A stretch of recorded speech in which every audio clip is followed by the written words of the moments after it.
कलशामध्ये शब्द आहेत. जसं आपण कलशामध्ये पाणी भरून ठेवतो की नाही, तसं या कलशामध्ये आपण शब्द भरून ठेवले. आता शब्द वाचूयात आपण. मुलगा,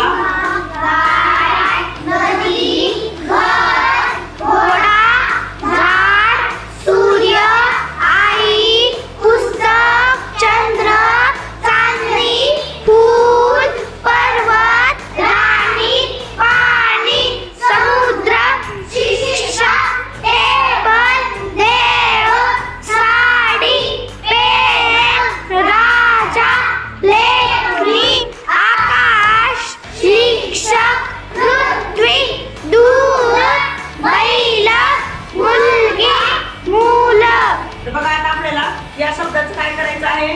पुल्लिंग आहे का स्त्रीलिंग आहे का नपुंसकलिंग आहे ओळखायचं. आता कसं ओळखायचं आहे, हे शब्द ह्या टेबलमध्ये टाकायचे आपल्याला. तर तो असेल तर पुल्लिंग, ती असेल तर स्त्रीलिंग आणि ते असतील तर नपुंसकलिंग.